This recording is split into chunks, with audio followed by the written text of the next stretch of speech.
Hey everyone, welcome back to the Chain Reaction Podcast. I'm your host, Tom Shaughnessy, a co-founder at Delphi Digital, where we're 5 full-time analysts focused on institutional crypto research.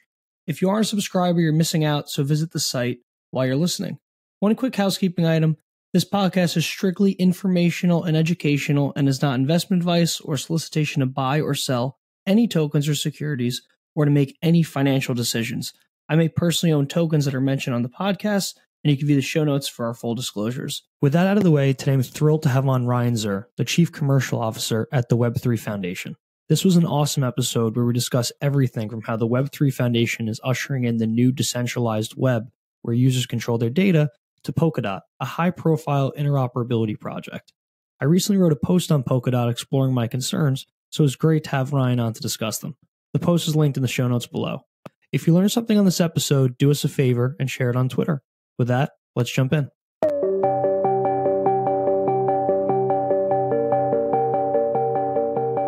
Hey everyone, welcome back to the podcast. Today I'm thrilled to have on Ryan Zurrer, Chief Commercial Officer at Web3. How's it going, Ron? Hey Tom, how you doing? Thanks for having me on. Good. Thanks so much for taking the time. So Ryan, why don't you give us your quick rundown of your background and how you got started in crypto? I was CEO of a renewables company down in Brazil in 2012 and started using Bitcoin as rails to send money out of the country.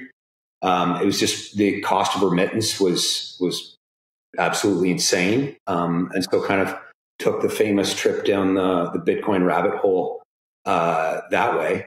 Moved into some mining and started a Bitcoin remittance company, which I sold in 2014 to focus 100% on Ethereum at that time. Was doing a bunch of angel investing, would just sort of cold call projects and teams and offer to help beyond deploying some capital, but then obviously deploy some capital alongside. And was sort of first money in the door in some of the early Ethereum projects, Maker, Augur, obviously Ethereum itself, things like that. And then moved on to help grow Polychain. I was a first employee at Polychain after Olaf, and helped take that from its beginnings to obviously the largest fund in the space today. Olaf and I decided to go our separate ways, actually kind of last year at this time, sort of late September, early October last year. And I've been helping out with the Web3 Foundation and the impending Polkadot launch ever since. So that's sort of been the rundown. That's a storied career and a lot of experience in a lot of different areas. Yeah, been some crazy stories along the way for sure. Yeah, no, I don't doubt it. So, the Web3 Foundation is, I feel like it's kind of vague from the outside, but you guys are obviously trying to build out like the new version of the internet. What's the main focus or focuses of the Web3 Foundation? Well, it's very broad. The Web3 Foundation has been set up to steward the set of technologies or the software stack known as Web3. So that is the decentralized serverless internet. The first sort of major undertaking has been the Polkadot project, but I would expect that there are other, privacy preserving and decentralized applications and protocols that Web3 constructs along the next few years. That's awesome. And, one of your focuses, you tweet a lot and you share a lot about it. You spend a lot of time in China helping build out Web 3.0 there. And I feel like a lot of that news doesn't make it back here. What's the vibe out in China? And is there anything you could share kind of on how it's developing out there? Yeah. So, Web3 is happening in China maybe more than any other place on the planet. There are more users of dApps out there than anywhere else. There are probably more developers and more sort of experiments at dApps across the Web3 ecosystem, across a number of different protocols. The excitement out there is certainly very different from what we see in the West. I would argue that the current sort of bull market, certainly in Bitcoin, has been driven primarily from China. And so we're really excited about what's happening there, all the building going on. When we go out there, it's a tremendous reception. And really they get the Web3 ethos. Like, it makes sense to them. There's actual use cases that real world people sort of outside of crypto are using on an everyday basis, whether it's like remunerated social networks or other things. So for me, it is a kind of a must-win battle market, where if you can be successful in China, that alone can drive billions of dollars of valuation. It can drive tremendous adoption. It can drive just generally success from what you would hope for from a layer one. That makes a lot of sense. Do you think that Web3 is resonating more in China due to more restrictive governments, or what do you think is actually driving it more than in the West? There's a range of feedback that I get every time I go out there, and I've been out there basically once a month for the better part of this year.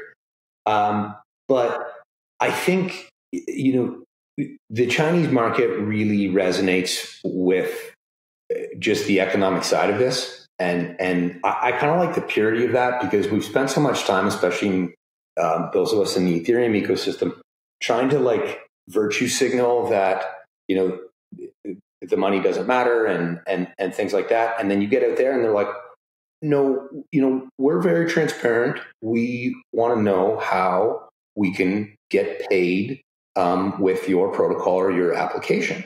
And that doesn't need to be just purely speculation, although it's historically been a lot of speculation, but they're certainly looking for like financial incentives, and they're driven on financial incentives. And there's a purity and simplicity to that, which I actually find really refreshing.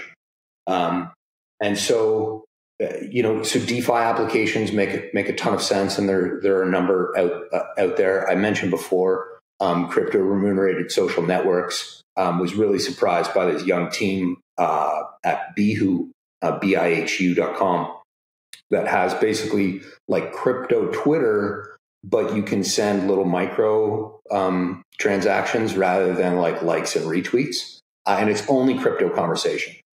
And so stuff like that, I think, is really compelling, and they kind of take it from an economics first perspective, which again, I think is refreshing, and we can be honest with ourselves about that.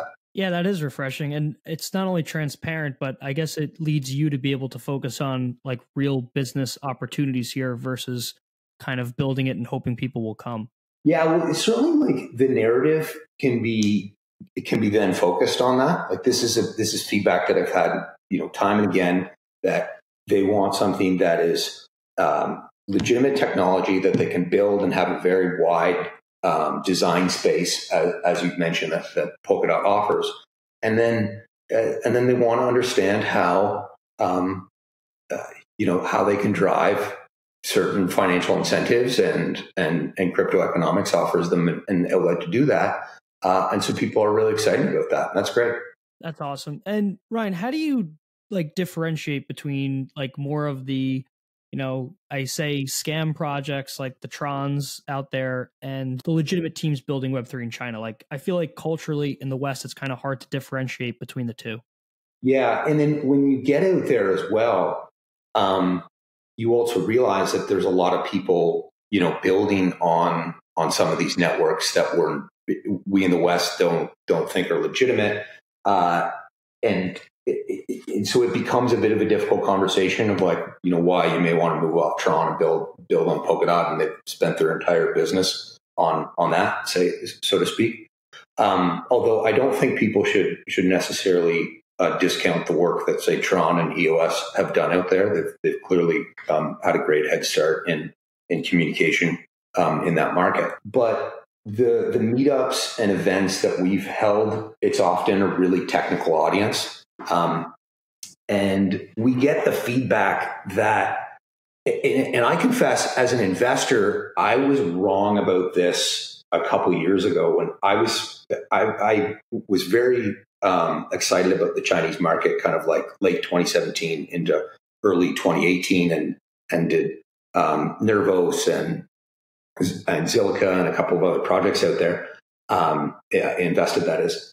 And I was taking the approach that China wanted a homegrown crypto projects, that Ethereum would not be the thing out there, that they would want their own native stablecoin that's Chinese homegrown.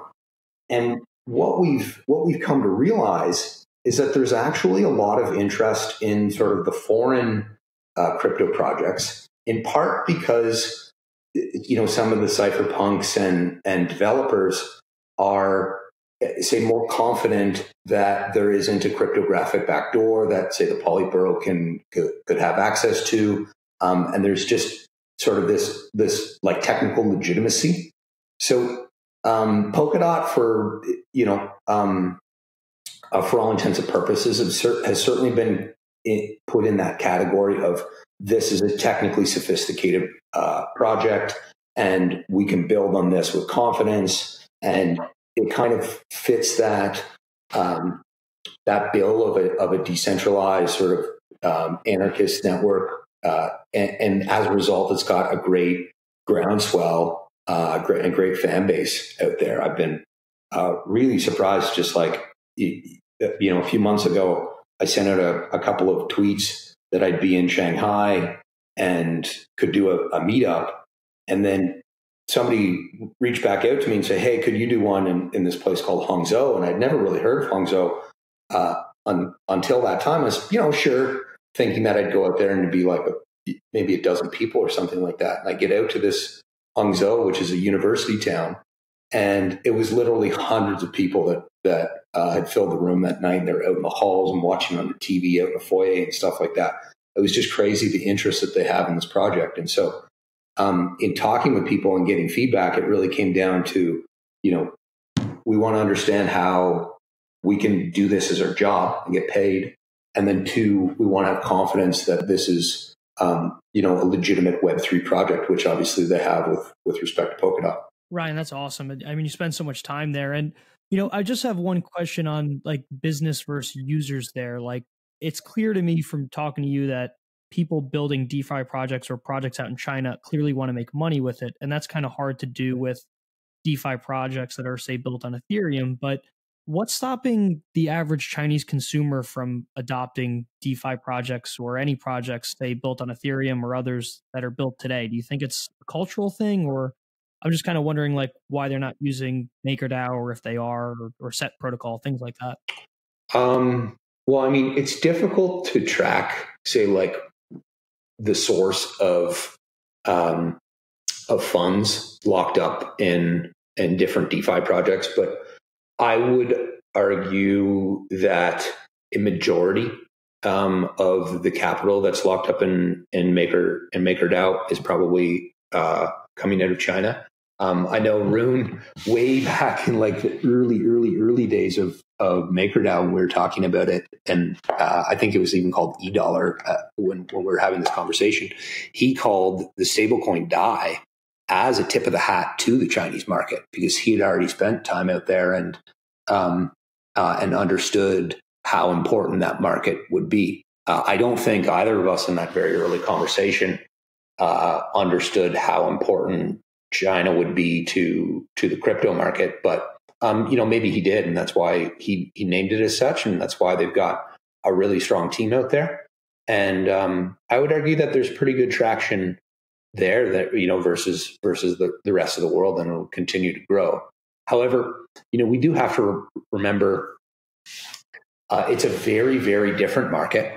So it's very different than, say, any other Asian country or any other, obviously any other Western country. In fact, my background in management, the rule book on China used to be if you're running like a global organization as part of a large wind turbine manufacturer at one time, you'd run the organization globally, functionally, right? So based on your supply chain and then sales markets. But then you would have a wholly other business that was its own self-contained entity just for China.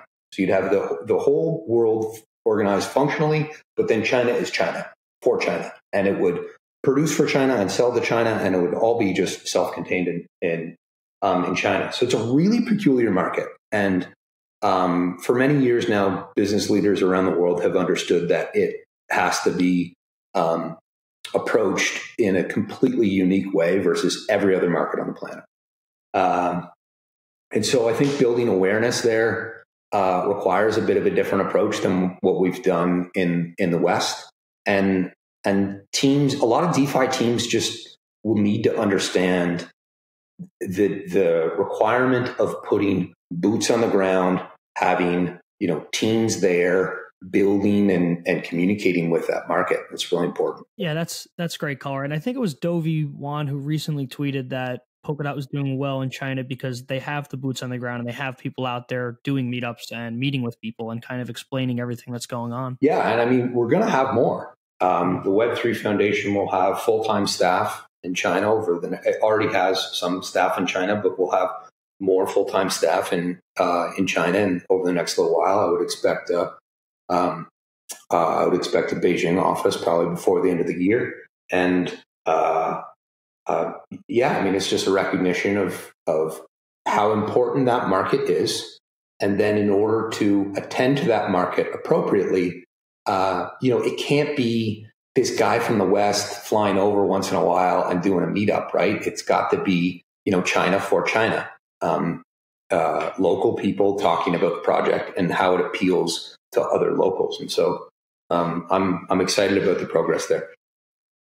That's awesome. And last question about China, Ryan. I mean, what's your take, and this is kind of like a dual question, but what's your take on the government restricting a lot of these decentralized protocols and projects? And, do you think that'll lead people in China to adopt some of the projects that are already built out, say, from the West? Or I'm just wondering if the Chinese government could kind of hamper the growth or adoption of Eastern built and run crypto projects here.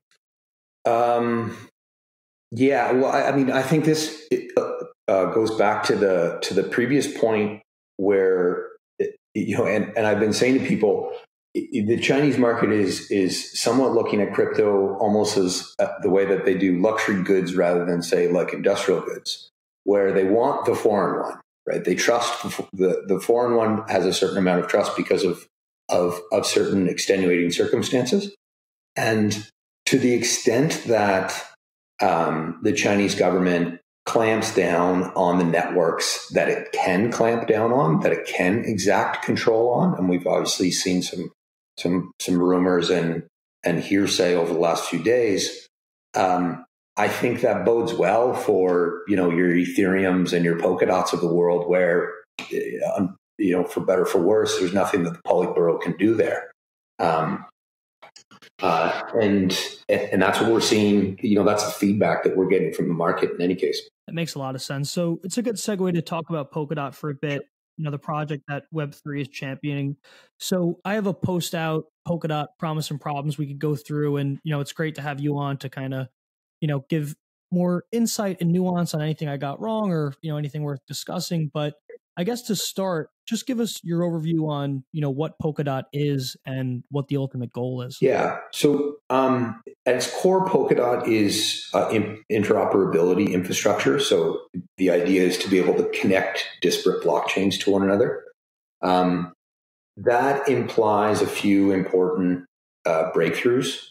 One is the idea of shared security or pooled security. Where a layer one can offload its security model to the Polkadot relay chain and thereby save in inflation. Today it costs, typically millions of dollars a year. For most chains, tens of millions of dollars a year. For Ethereum, into the hundreds of millions, and for Bitcoin, into the billions of inflation to pay for security of their chain.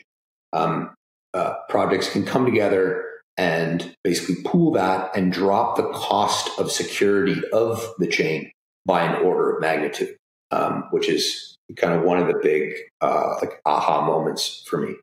The other is arbitrary cross-chain messaging. So there's lots of interoperability projects out there but most of them are focused around cross-chain value transfer, token transfer, bonded cross-chain token transfer. And whereas Polkadot allows for arbitrary cross-chain messaging, so any smart contract on, say, Ethereum could call a smart contract on Definity, and a Definity smart contract could, say, send a transaction on the Bitcoin network or something like that. And that's obviously very compelling and a big step forward. Although, as you highlight in your post, which I must say was really, really well done, it also opens up a very significant attack surface that we as a community are still exploring what that implies. And then from there are a range of other very compelling innovations. So with Substrate and Cumulus, you can build your own application-specific chain.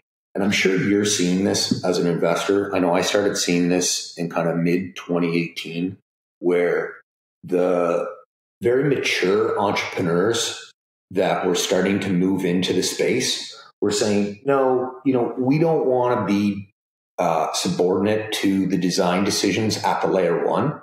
We want to be able to control our design space from the ground up and make our own decisions with respect to consensus and security model for our users and our use case.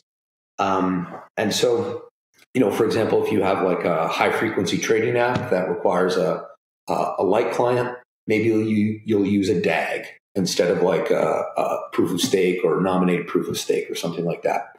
So allowing very sophisticated teams to control that and have their own security model, their own consensus mechanism that they can plug and play is very interesting, because then they can iterate on that. They can offload security to the relay chains. Then iterating on this sort of new chain concept can be done again at a cost which is an order of magnitude lower than it would be today.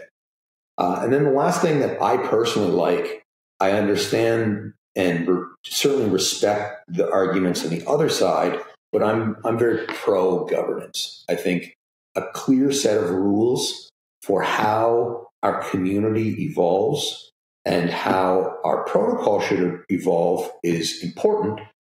So, for example, like in the early days of Ethereum, we never talked about the concept of like rough governance. I was always under the impression that we would move towards some kind of on-chain governance. And so I really like the idea of having very clear governance structure. I like some of the innovations that are being put forward, or the experiments that are being put forward, whether it be the council, whether it be adaptive quorum biasing. I think that's a very elegant solution to what has been the biggest governance problem thus far, which is achieving minimum quorum. And so those are some of the things that I'm really excited about Polkadot, and think that these experiments are worthwhile to try. And as long as we look at it from an experimental lens, as we push the entire ecosystem forward, that's you arrive at the conclusion that these are probably worthwhile things to try out. It's an awesome overview of everything Polkadot, Ryan. And, I think thanks for the kind words on the post. I'm going to link that on the bottom of the show notes. But I think it's worth starting at the beginning, and we'll definitely get to governance. But I think it's worth highlighting how important simple, data to data, arbitrary data calls are when you don't have to base it in like a simple token transfer, kind of like on Cosmos today or other chains. What's the real value in being able to do arbitrary data calls? Like, what types of applications do you open up that you can't do when you're relying on just token transfers? Well, I mean, there you can have, like, again, messaging, right? So we could have messages across chain, which could be any type of message. You could have cross chain chat apps or various things. Somewhat similar to smart contracts generally. I think when we started, we knew, and we know now, that like the things that will pop up will probably be very different than the things that we expect today. Like if I could make a guess at it today, I'd expect like a multi-chain stablecoin and obviously a multi-chain DEX. But then that's me thinking in my like Ethereum blockchain 2.0 mindset. And maybe the things that Polkadot is actually useful for are totally different. The DEXs and stablecoins kind of stay in Ethereum land as kind of the premier domain of programmable money.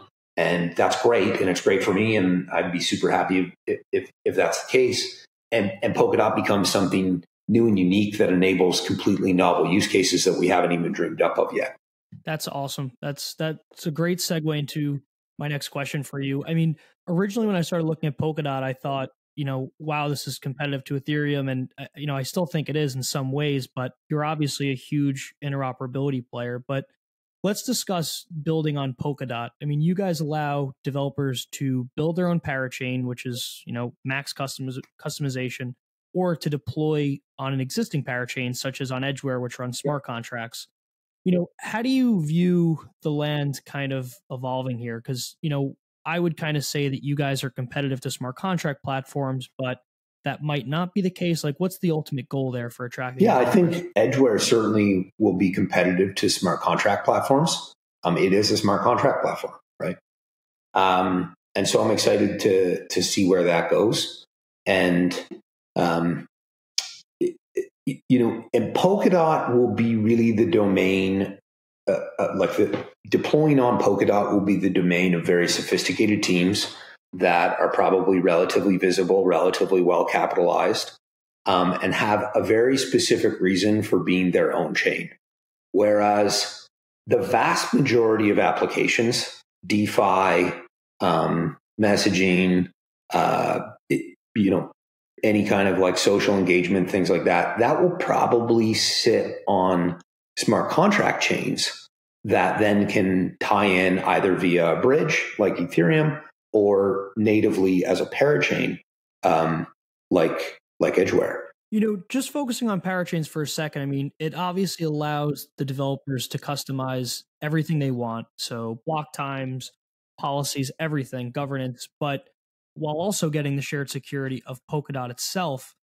But I guess my question is, how do you envision, like, how does this open up experimentation when teams have to have enough money to lease a parachain to begin with? I feel like that could be a big roadblock for like the experimentation process for those that really need the full customizability. Yeah, I think that's a fair comment.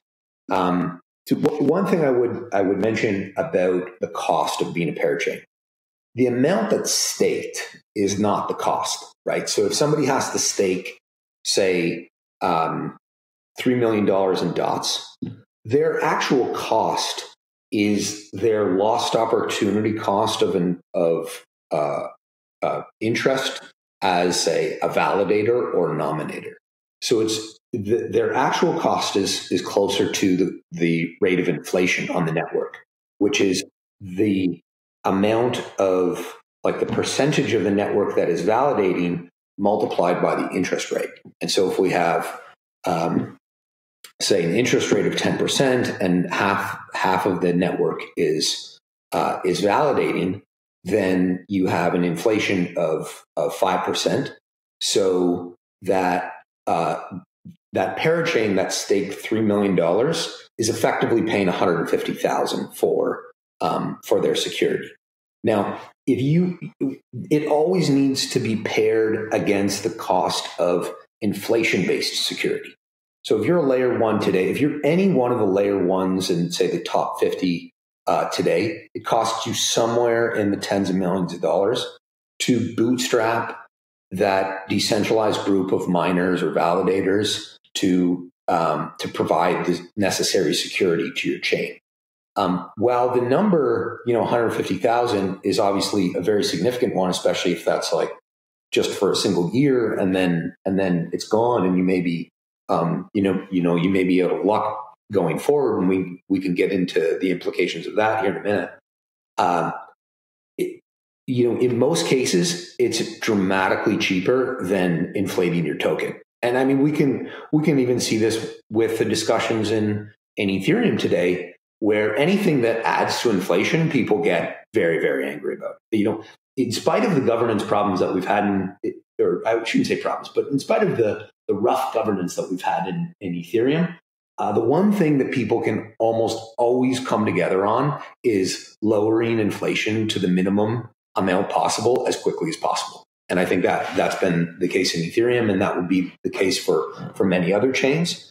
And so then if you want to lower inflation to the minimum amount possible, things like pooled security become an interesting avenue that you really need to evaluate. That's a really fair point on the opportunity cost and the interest for dot holders on a parachain there. And I mean, I guess the hurdle then comes down to, it's not so much lost money or cost, but it's just securing enough dots to get a parachain. Are there any mitigants out there, like, are the Web3 potentially going to give loans out to teams, or are there any ways for teams to basically come up with that money outside of, any scammy raises or stuff to secure a parachain? I'm just wondering if there's any mitigants there. I think there will be a number of opportunities to leverage Web3's resources to get a parachain slot.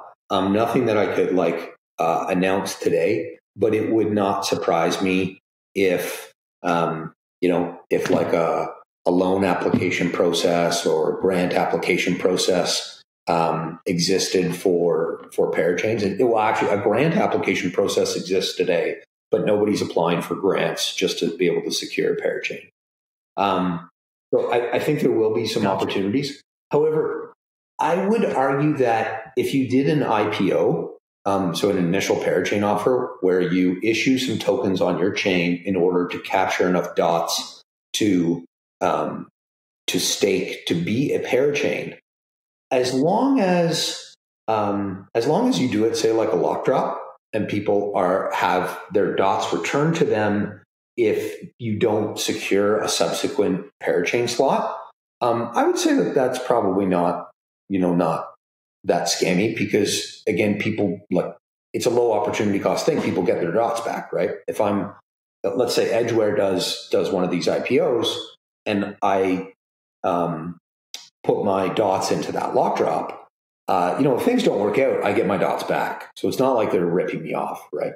I guess the other question on attracting developers, since that's so critical, is, developers can either launch parachain or build on an existing one, like let's say Edgeware. But, in your mind, when you're thinking about attracting, potentially millions of developers in China or developers that are not in crypto today, how does Polkadot attract them if the parachains that they want to build on aren't yet launched? Like, let's say I need a DEX or a stable coin, and hopefully in the future that's its own parachain, but today it isn't, so I can't build my app that would leverage that. I'm just kind of wondering about the chicken and the egg issues here. Yeah, so that's a good point that you bring up in your post, among a number of good points.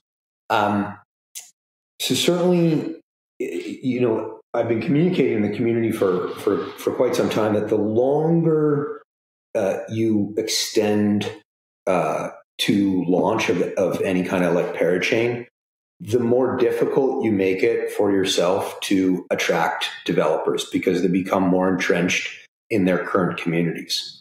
And my observation over the last, say, year or so, but certainly in the last 6 months, is that there is certainly a lot of stickiness. I have been surprised of how much Ethereum has been able to maintain its dev community in spite of very compelling financial incentives in places like, Tezos and EOS and others. And so that's very interesting. The fact that we observe that devs, certainly Western devs, are relatively sticky, and that, the longer it drags out before somebody can play around with something, the more difficult it becomes. And not only more difficult, but exponentially so, right? It's geometrically more difficult to get somebody to move, say, a year from now rather than a week from now. And so we'll see how that plays out. The good thing is there's a lot of stuff today that people can play around with and start to build. And that's really what I noticed in in China is that people were already building all kinds of crazy things on substrate that we hadn't even thought about here in the West. And so fortunately, the team at Parodies put out a good amount of resources to get people who want to play around with things going. And so that helps.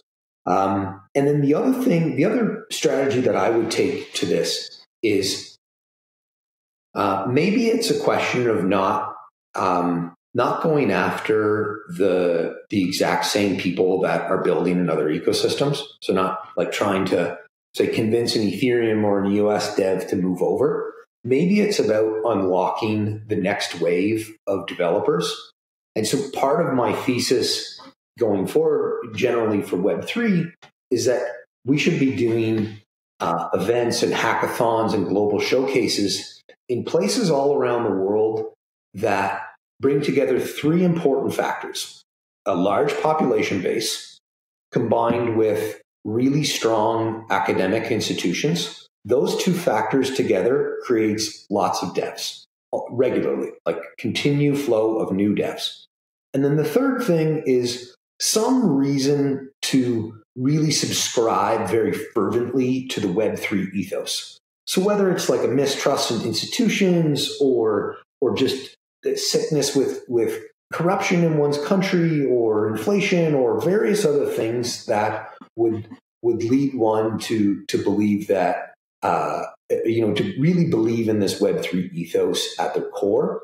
What those three factors together end up creating is streams of new devs coming into the space, and those are probably some of the more attractive ones to try to communicate with to get to build new things. So, instead of being in places like Boston and San Francisco, being places like Bangalore and Santiago, right? Like, going around the world to places like Taipei and Istanbul and St. Petersburg and these kind of, I don't want to say forgotten markets, but large population bases that have lots of technical talent, and a reason to build all these cool new decentralized web apps. That's awesome. Great info on attracting devs. And I feel like you were just reading off memory of all the places you've been in the last couple of months. Yeah, no, certainly it's been a lot of air miles the last little while with obviously the fundraise, which we're very happy with the final result there. And then just getting out and communicating with teams. No, that's awesome. And, you said that a lot of people are building on Substrate. And one of the things I really liked about Substrate was the drag and drop nature for devs, because I'm all about making it easier for devs to build. And, you're already seeing a lot of teams build on that. And then you have Kusama, which just launched. I hope I'm saying that right. I'm probably not. But how's the reaction to Kusama been? And for those that don't know, it's kind of Polkadot's semi-testnet, if I say that correctly. Yeah, so it's certainly like an experimental relay chain where no promises made. Let's see what happens. However, I wouldn't necessarily reduce it to a testnet because it will have real financial incentives. So it's been published recently that a certain amount of dots will be distributed to Kusama token holders and network participants. The way that that's going to happen hasn't been announced yet, and like how much and things like that hasn't exactly been clarified specifically. But a decent amount, a lot of money is going to be issued to people on Kusama. So definitely not a test net in and of itself, but certainly an experimental bed, and who knows what happens there. Generally, I would say the Kusama reception's been relatively positive. There's a lot of pent up excitement for just getting Polkadot out the door. So I think most of the community just sees this as like one of the last steps to a fully live made Polkadot mainnet, which is really what we're all here for. And And we'll see how it goes. The network itself has not gone live, although you can claim your Kusamas already. If you have dots, so if you participated in the dot fundraise, in one of the Polkadot fundraisers, you can claim your Kusamas. And then you can also claim Kusamas in a faucet to get like a little bit of Kusamas just to get going as a validator. And I'm sure that there'll be some mechanism of exchange that people will be able to get some Kusamas once the network gets going and they want to validate and play around with stuff. So still a little early to make a judgment on Kusama, but obviously we've been very encouraged by the excitement and once again led by the excitement out in China. No, that's awesome. You basically have a sandbox for developers to play around with everything with real world incentives kind of involved there. Yeah, no, we should note that is a relay chain, right?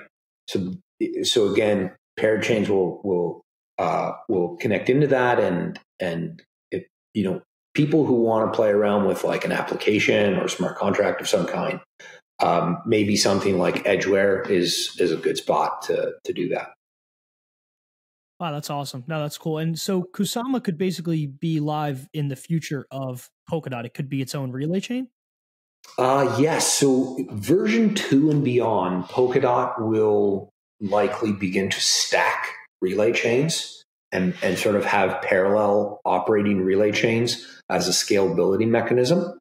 And I sometimes liken Kusama to Polkadot's Litecoin. Where this didn't happen, but Litecoin was supposed to try just different new things that people weren't doing in Bitcoin, like SegWit and other stuff like that.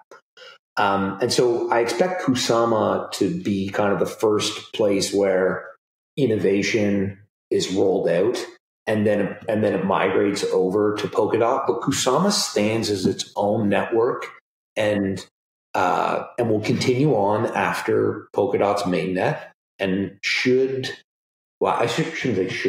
may be value bearing over time, and may have some value as a result of all this over time, and then interact seamlessly with Polkadot as we move towards version 2 and be able to stack relay chains to scale further. Because as you incorrectly pointed out in your post, one of the big questions that remain is with respect to scaling parachains on Polkadot. We expect Polkadot to go live with, say, less than half a dozen parachains.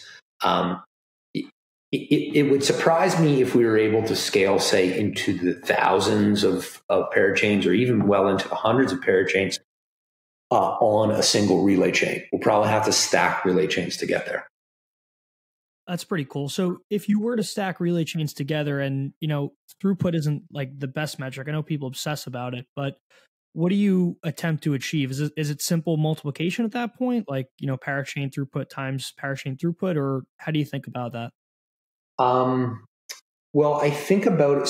So often people come to me and say, how many transactions per second can Polkadot do? Whereas this chain over here alleges that they're going to be able to do 100,000 transactions per second. And I often say, well, right now Polkadot is running testnet somewhere in the single-digit thousands per second, and let's say maybe we get up to 10,000 per second on a given chain. But then when you stack those together, so stack 10 of those together, and all of a sudden you're at the 100,000, right? Because they run in parallel, and that parallelization of security.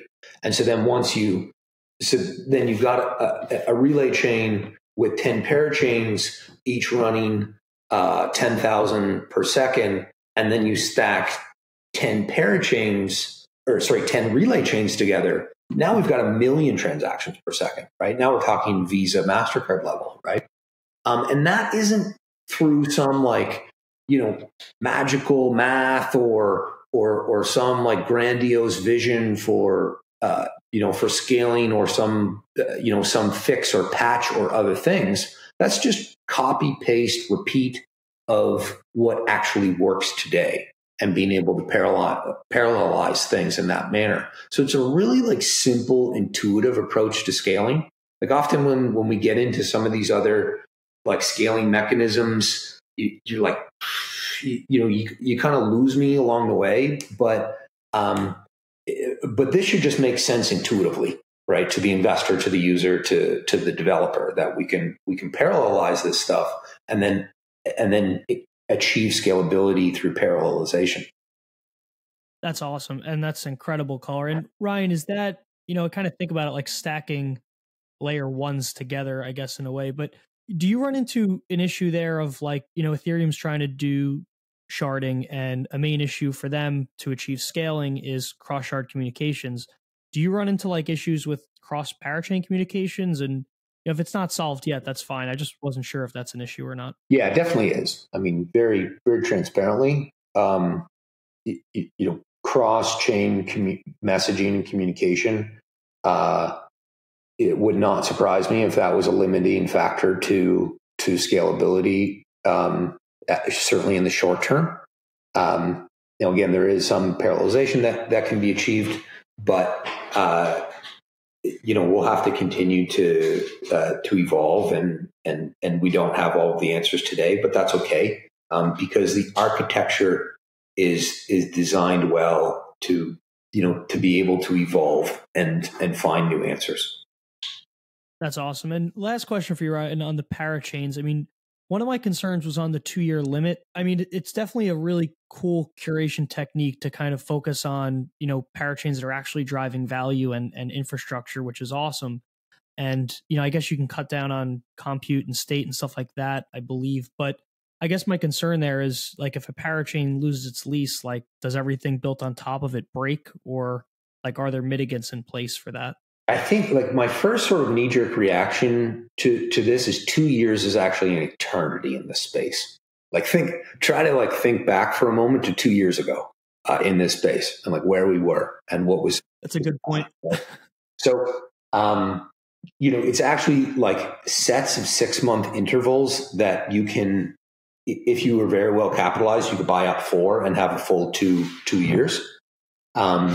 And that's, I would expect some sophisticated teams to do that to the extent that they want to de-risk. If I was building a parachain today, I don't know if I'd want to lock myself into it for 2 years, right? Because what if something else cool comes along and then, I want to go and build over there, but then I've locked up millions of dollars of capital for the next couple of years. How am I going to explain that to my community and my constituents? And then, we go back to this and I understand the counter argument, but for the most part, the Polkadot relay chain has been designed for very sophisticated teams. And so, one would think that if it's, you use the coin or you use the example of a popular stable coin. If a stable coin is popular, let's say they get the traction of like MakerDAO on Polkadot. MakerDAO today, but this is years ahead. So, MakerDAO would be much larger as well. But let's say you got, call it $100 million locked up in that, and that's, very popular and producing. One would think that team should be professional enough to secure a parachain slot appropriately. And yes, it's the domain of sophisticated entities. And if they're not, if they don't act professionally in sophisticated manner and allow themselves to just be without a parachain slot, that's an unfortunate byproduct, but it is what it is. One important point there, though, is that the parachain slot auctions will be staggered. So it's not like there's going to be this grand, auction once every 6 months, like January 1st and June 1st, everybody, comes together in Web3 and we get our batons and vote or bid on parachains.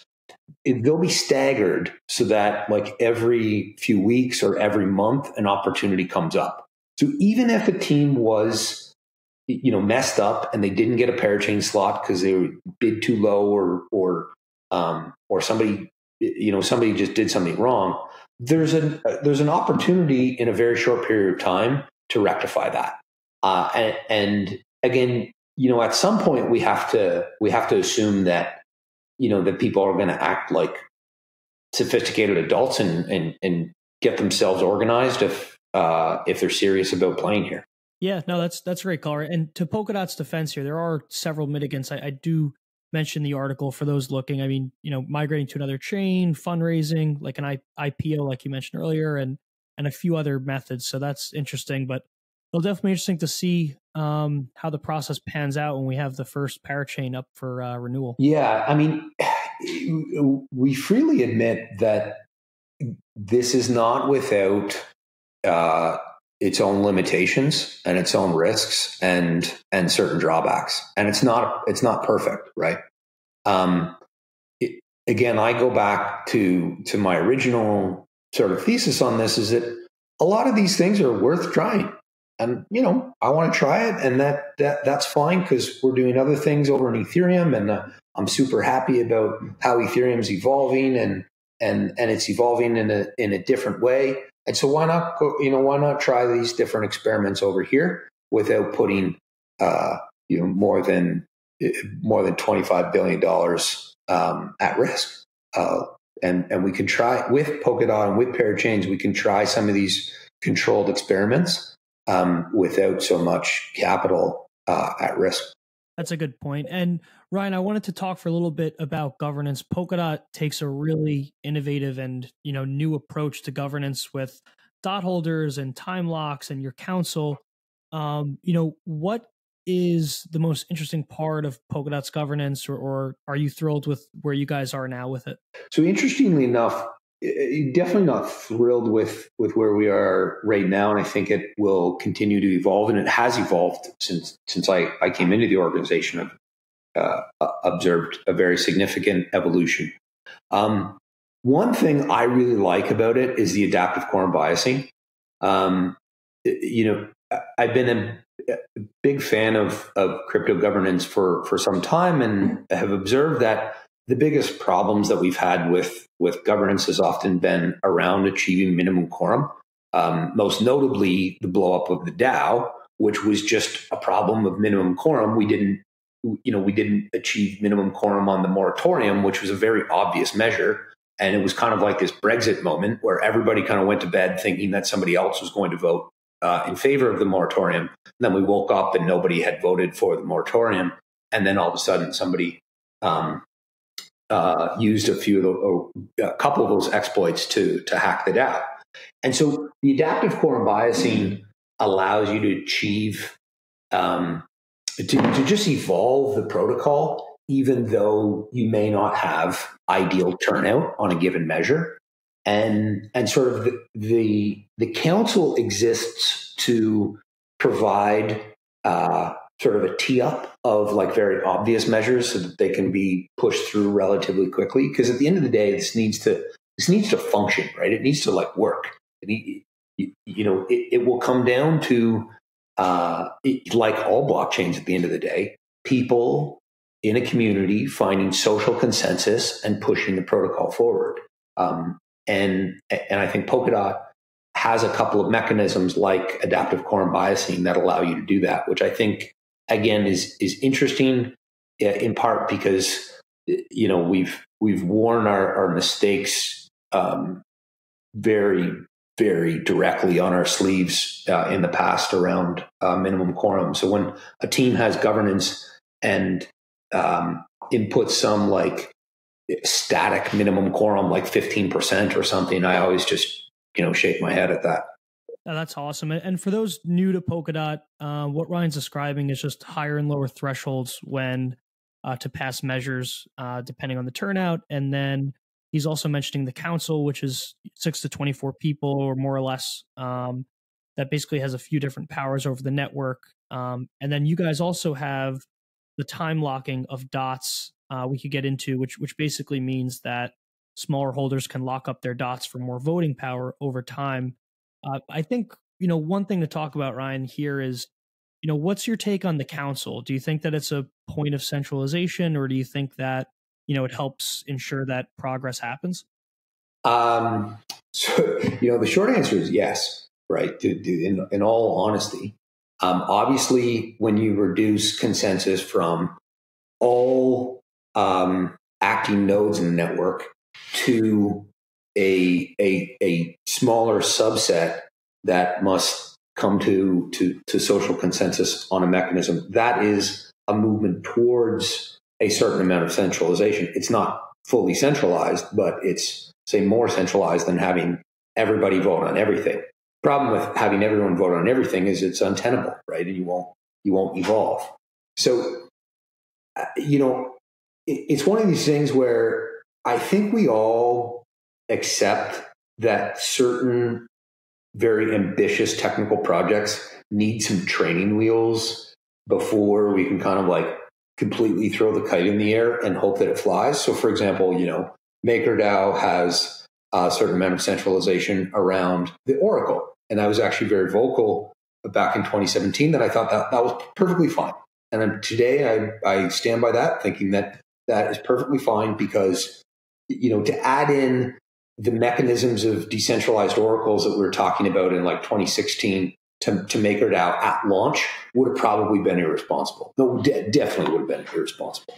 And so in this, I'm kind of of the same mindset. Now, just to be clear, I am supremely confident that MakerDAO moves to fully decentralized oracles and in relatively short order, and that is great.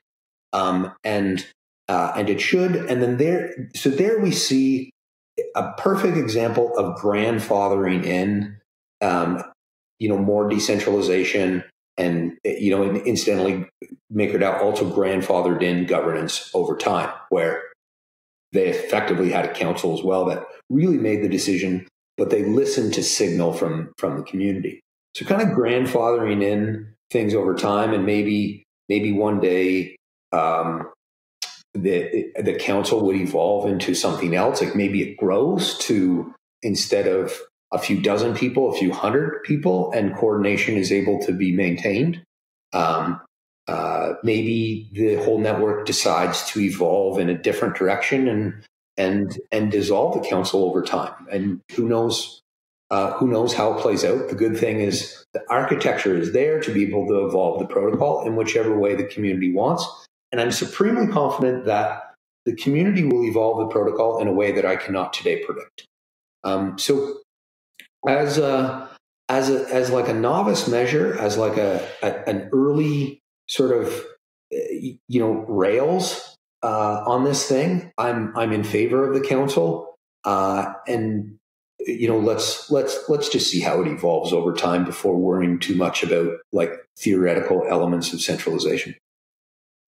That's a good point. And I guess to your point on the council being able to dissolve that, I mean, if there was a plutocracy issue where a lot of rich holders in Polkadot were basically just making decisions, do you think that the dot holders would be able to come together and dissolve that council in time? Or do you think that would kind of bump up against the powers to be? Yeah, so certainly the lockup function allows a smaller minority group that has a very strong position with respect to a single measure to have a louder voice. So the lockup feature, which is a feature, it's not a bug, allows you to lock up your tokens longer and get more weight with that vote. So a minority could organize in this case and effectively overthrow a majority set of whales if they feel very strongly about a specific measure, and maybe the whales don't feel as strongly about that measure. But I mean, Gavin has been very direct about his position that you have to choose some kind of governance mechanism, and plutocracy isn't that bad of one at the end of the day. It's the closest thing that we see with respect to corporate governance, and certainly democracy. We see all around the world the failures of one head, one vote, and so on and so forth. So while plutocracy doesn't necessarily feel great, at the end of the day, there are some plutocratic elements of Polkadot as there would be for any token-based self-governing blockchain. And, in place of a better model, which we're all very open-minded to potentially a better model, we do have to move forward. So it's, I would agree with Gavin that plutocracy is probably better than rough consensus, and let's go and try that out. Yeah, no, it's an interesting experiment. And last question for you, Ryan, just on governance overall. I mean, what's your take on the whole debate between on and off chain governance? I mean, I personally think that there's obviously issues with bribing and plutocracy, but I also think that you guys solve a lot of the coordination and organization issues that face off chain governance. But, I would preface it that that is somewhat of the magic involved with governing some of these protocols. I am generally a fan of on-chain governance and support experiments in this direction, with the caveat that we certainly haven't seen an ideal model quite yet, and that's why we need to try different new things. I don't like the concept of off-chain governance because there could be just as much collusion, bribing, and other problems with that. And what I don't really like about this concept of rough consensus or off-chain governance is the lack of clarity with it. At least with on-chain governance, it's clear rules, right? Like, this is how votes will be passed, and should measures meet the specific quorum, they get passed. And if you lost on your vote, you can exit the system. And if your vote went through and you locked up to get your vote through, you can't exit the system. So you're locked into the system and you're locked into the decision that you were just a part of. And just having that clarity, right? I feel like is more fair, even though it allows people with the most amount of capital often to have a stronger voice. So understand the drawbacks, but then again, in light of like a specifically better model that has clarity and has transparency in decision making, I'm stuck back with basically token based voting because I don't really like, I choose clarity over opaque decision making as a first principle. And then the model that we achieve clarity in, I can be flexible in that and try different things, and I'm okay with different measures. That's a fair take. I could respect that, and definitely the experimentation. However, Tom, what's your take on governance? Like, where do you stand on this? Yeah, I mean, I think it's hard to say, like you said. I mean, I'm a big fan of Bitcoin and Ethereum's off-chain governance. I do believe it's messy, but, I do think it's somewhat messy on purpose. So, whether ideas bubble up from more retail focus like Twitter or Reddit, or, more sophisticated platforms like Magicians or ETH Research, I think that, the messy part of the network is, something that makes it good, but, it faces a lot of issues. Like, look how delayed Constantinople is. Look at the problems just discussing new things that have to come up. There's obviously a time lag. So I do agree with the experiments around on-chain governance. I just think it might get a little iffy if we run into massive bribing or plutocracy issues. And that's fair. I think it's one of these things where people on both sides of the debate can respect the other position. And for me, we're so early in the space, we don't have the answers. I just want to try a bunch of different things. So I like that Ethereum is moving in its direction, and we'll see. And, it's like Bitcoin has the most extreme version of rough governance, and Ethereum is like a more collaborative version of rough governance. And then, okay, so we've got a couple of important experiments in rough governance. Now let's try a bunch of different experiments over in kind of like clear rules-based governance. And so we need a few more of those. Yeah, no, I'm all about the experimentation, that. But Ryan, it's been a pleasure having you on. Let people know where they can follow you and where they could learn more about Web3 and Polkadot. Sure. So with respect to Web3 and Polkadot, check out wiki.polkadot.network for the most comprehensive set of resources. Kind of dive deep down the rabbit hole there. I'm available on Twitter and WeChat and all the standard channels at RZURRER. And I would just like to also thank you for all the work that you do in our space. I think, the really coherent, intelligent research that you and the Delphi team put out is very refreshing. And it's just fantastic. So super grateful that you're doing the work that you do. It's very important. Wow. Thanks so much, Ryan. I really appreciate that. And, likewise, huge fan of Web3 and all the experiments you guys are making at Polkadot. And it's awesome that you guys make the stuff that, we're able to research and look at. So thanks so much for that and for your time today. Cool. Thank you. Hey, everyone. If you enjoyed listening to the episode, please share it on Twitter and LinkedIn and give us a 5-star rating in the iTunes store.